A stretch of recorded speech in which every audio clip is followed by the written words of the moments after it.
Friends, আজি এটা নাৰদৰ গীতেৰে মোৰ ব্লগটো আৰম্ভ কৰিলোঁ। কেনেকুৱা হৈছে জনাব কমেণ্ট কৰি। আৰু hello' and welcome back to my YouTube channel. তো এতিয়া বাজিছে প্ৰায় 9টামান বাজিছে আৰু এতিয়া মই এটা ব্লগ শ্বুট কৰিছোঁ, কিয়নো এটা ধামাকা ব্লগ হ'বলৈ গৈ আছে। আপোনালোকক দেখুৱাম ব্লগটো কি হ'ব।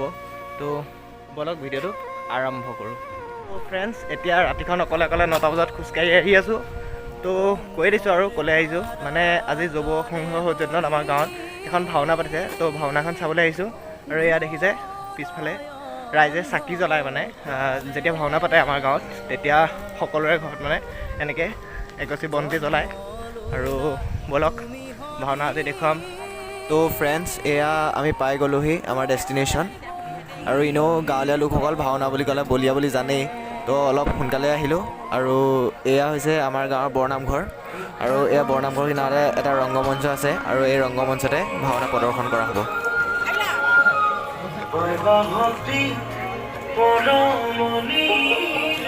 ফ্ৰেণ্ডছ, এতিয়া আমি আহি পাই গ'লোহি ভাওনাঘৰ। আৰু এইফালে ভাওনা মাইক বাজি আছে। তো ভাওনাঘৰত থকা বিউটি পাৰ্লাৰখন চাওঁগৈ বোলে এপাক। আৰু এইখনেই হৈছে ভাওনাঘৰৰ বিউটি পাৰ্লাৰ। বিউটি পাৰ্লাৰ বুলি এইকাৰণেই কৈছোঁ, কিয়নো ইয়াত ভাৱৰীয়াসকলক অতি সুন্দৰভাৱে সজাই পৰাই তোলা হয়।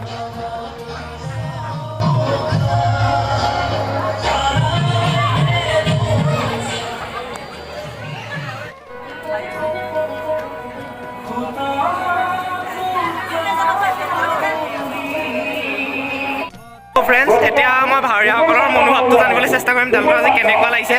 প্ৰথমতে এই যে জগতগুৰু শ্ৰীকৃষ্ণ পাঠ লৈছে, কেনেকুৱা লাগিছে? বহুত ভাল লাগিছে আজি।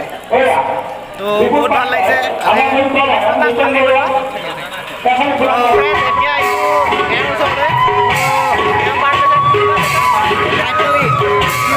সাহিত্যগিৰি যাদৱৰ সেনাপতি, এই সাহিত্যগিৰি পাঠ লৈছে। আৰু কেনেকুৱা লাগিছে? ভাল লাগিছে, যিহেতু অলপ ভয়ো লাগিছে,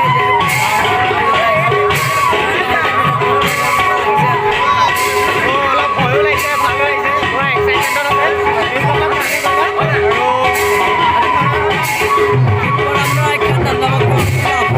বিপ্ৰদামৰ আখ্যান নামৰ এখন ভাওনা প্ৰদৰ্শন কৰিবলৈ লৈছে। তো আপোনালোকক চাই আপোনালোকক দেখুৱাম কেনেকুৱা হ'ব, কি হ'ব। তো ভিডিঅ'টো শেষলৈকে চাব লাগিব।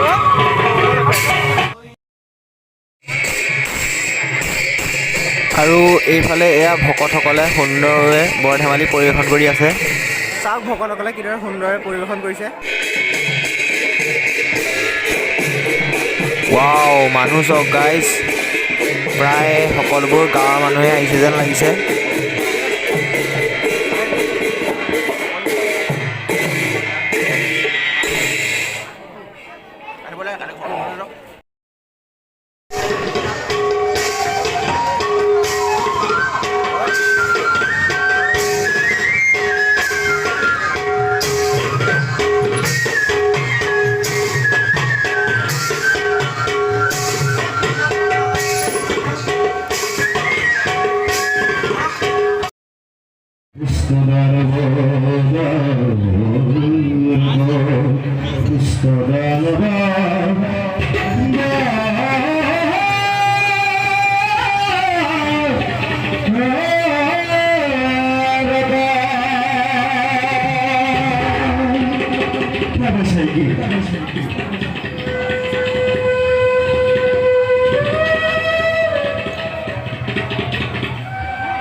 বেছিকৈ আৰু দেখুৱাই নাথাকোঁ কিয়নো ব্লগটো বহুত দীঘল হৈ যাব তো সেইকাৰণে ইমানতে কৃষ্ণভাৱে সামৰণি মাৰিছোঁ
জানো সমপক্ষ প্ৰতিদ্বন্দ্বী আমাৰ অসীম বীৰত্বৰে বৰ্তমান আমাৰ এই বিৰুদ্ধশ্বৰী ৰাজেন্দ্ৰ মণ্ডলীক অতি সুদমন অতি নৃশংসভাৱে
ফ্ৰেণ্ডছ ব্লগটো আজি ইমানতে শেষ কৰিছোঁ আৰু ব্লগটো চাই কেনেকুৱা লাগে ক'ব আৰু সিমানো গোটেই ভাওনাখন দেখুৱাব নোৱাৰোঁ কাৰণ ব্লগটো বহুত ডাঙৰ হৈ যাব তো অলপ শ্বৰ্টকৈ দেখুৱালোঁ এই ভাওনাটো হেৰাই গৈছে আমাৰ সমাজৰ পৰা গতিকে আমি ভাওনা সংৰক্ষণ কৰিব লাগে আমাৰ এই সংস্কৃতিটো ৰক্ষা কৰিব লাগে আৰু তাকে কামনা কৰিছোঁ তো আজিলৈ বিদায় ফ্ৰেণ্ডছ যদি ভিডিঅ'টো চাই ভাল লাগিলে তেন্তে লাইক কৰিব কমেণ্ট কৰিব আৰু চেনেলটো ছাবস্ক্ৰাইব কৰিবলৈ নাপাহৰিব থেংক ইউ অনত কৰিলে মোৰ এই ৰুক্মিণী স্বয়ম্বৰৰ কথা মোৰ গা উত্তপ্ত শৰীৰ জপকে জ্বলিলে মোৰ উত্তপ্ত শৰীৰ তপ তপকৈ জ্বলি উঠে